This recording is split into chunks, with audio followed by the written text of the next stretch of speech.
जय श्री कृष्णा। सो अभी जस्ट ही new year start हुआ है, यहाँ पे ऐसे कि सब लोग पूछ रहे हैं कि कैसे पॉजिटिव रहें, क्यों पॉजिटिव रहें। Right, many people are looking at their astrological chart, numerology chart. हर एक जना ऐसे ही कि दीवाना हो गया कि यार न्यूमरोलॉजी से या एस्ट्रोलॉजी से कैसे हम लोग जो है अपना ईयर बेटर बना सकते हैं। कुछ लोग जो है वो न्यू ईयर की एनर्जी के साथ रिलेट करते हुए स्टार्टिंग में तो न्यू गोल्स, न्यू विजन, सब चीज़ें लेते हैं। But how all of these things are aligned, ये न्यू ईयर हमारे लिए क्या मीनिंग रखता है, how we can make the most of this new year. आज के इस पर्टिकुलर एपिसोड के अंदर हम इन्हीं सब चीज़ों के ऊपर बात करने वाले हैं। About power of optimism, power of astrology, numerology, aligning one self with these forces of universe, law of attraction, और इसी के साथ कैसे इन चीज़ों को प्रैक्टिकली इम्प्लीमेंट कर सकते हैं अपनी लाइफ के अंदर। तो मैं स्टार्ट करता हूँ।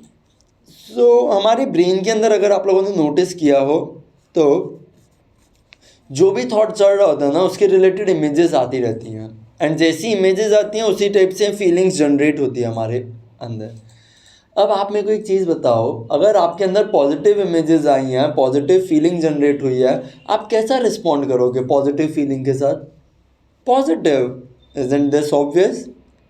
सिमिलरली अगर आपका माइंडसेट थोड़ा सा नेगेटिव है, आपको कोई अपना पास्ट ट्रिगर याद आ गया है, कोई पुरानी बात याद आ गई है, लड़ाई झगड़ा, या आपको अपने फेलियर्स जो हैं पास्ट के वो याद आ गए हैं, not in a positive way, in a negative way which makes you feel less और लैकिंग वाली फीलिंग, तो आप नेगेटिव हो, नेगेटिव के साथ ही आप वल्नरेबल, जेलेसी, ऐसे सारे इमोशंस को भी आप अट्रैक्ट कर रहे होते हो, आप वैसा ही फील करने लगते हो। अब उस फीलिंग स्टेट से आप कैसा रिस्पॉन्ड करने वाले हो? But obvious not so desirable. तो जब भी ये नॉट सो डिज़ायरेबल स्टेट आएगी, राइट, तो आपके कर्मास जो हैं बेस्ड ऑन योर रिस्पॉन्सेज, वही आपको आगे ग्रो नहीं करने देंगे। So having a positive and negative mindset is not just about, a question of morals, but it is more about a question of a personal responsibility. Responsibility word मैं इसके लिए use कर रहा हूँ, दैट इज़ रिस्पॉन्स करने की ability. मेरा अगर पॉजिटिव माइंडसेट होगा तो मेरी रिस्पॉन्सिबिलिटी बट ऑब्वियसली अच्छी होगी, मैं अच्छे से रिस्पॉन्ड करूँगा and people would love me, I would be the right leader accomplishing his task. वहीं पे ही अगर मेरा माइंडसेट थोड़ा सा नेगेटिव होगा तो it is equally going to hamper me and my actions which will make me little bit less responsible. तो अब हम लोग देखते हैं कि यार ये ऑप्टिमिज्म क्या होता है, पावर ऑफ ऑप्टिमिज्म क्या होता है, how to be positive, how to be more productive. So simple सा आप लोगों ने ना ये सुना होगा, समझा होगा, नेगेटिव मतलब किसी चीज़ का नहीं होना, पॉजिटिव मतलब किसी चीज़ का होना।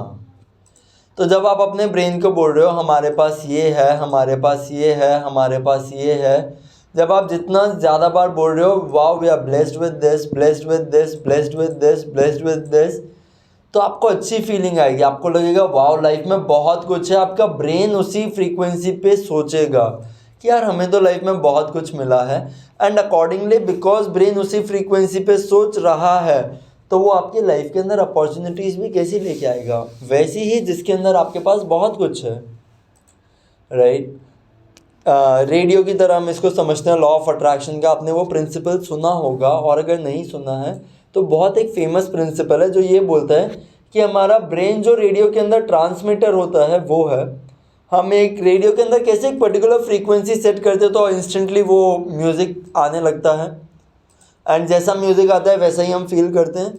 सिमिलरली लॉ ऑफ अट्रैक्शन के अंदर आप अपने ब्रेन के अंदर एक पर्टिकुलर वाइब्रेशन सेट करते हो, और उस वाइब्रेशन की फ्रीक्वेंसी जैसे ही आप वो सेट कर देते हो, आजू बाजू आपके वैसा ही पूरा म्यूज़िक, पूरी लाइफ आने लगती है। तो जब आप पावर ऑफ ऑप्टिमिज्म के ऊपर जा रहे हो, ऑप्टिमल वर्ड का मीनिंग ही अगर समझें तो उसका मतलब पॉजिटिव नहीं होता है। ऑप्टिमल वर्ड का मीनिंग होता है बेस्ट पॉसिबल। किसी भी चीज़ को ऑप्टिमाइज़ करना मतलब उसको अपनी बेस्ट एफिशिएंसी, बेस्ट इफेक्टिवनेस पे लेके चले जाना। तो जब हम लोग पावर ऑफ ऑप्टिमिज्म देख रहे हैं तो हम लोग ये देख सकते हैं कि कैसे हमारी बॉडी जो है वो ऑप्टिमम परफॉर्म करती है, और उस ऑप्टिमम परफॉर्मेंस के लिए एक बहुत नेसेसरी एलिमेंट आता है which is mind set, a positive mind set, right. अगर आप पॉजिटिव हो गया, आपकी बॉडी के अंदर आपको पता है कि you can do it, your brain knows that you can do it, बहुत हाई चांसेस है आप अपना गोल अचीव कर लोगे। But if you are surrounded with self doubt, होता क्या है, बहुत लॉजिकल है, हम लोगों को लगता है कि ये हम लोगों ने माइंडसेट को जो है एक टैबू बना दिया है। नो, अगर आपको सेल्फ डाउट है आपकी बॉडी मूव नहीं करेगी, आप एक्शन राइट नहीं ले पाओगे, एंड अगर आपने एक्शन नहीं लिए हैं तो क्या सक्सेस मिलेगी? No, because you are operating from a vibration of self doubt.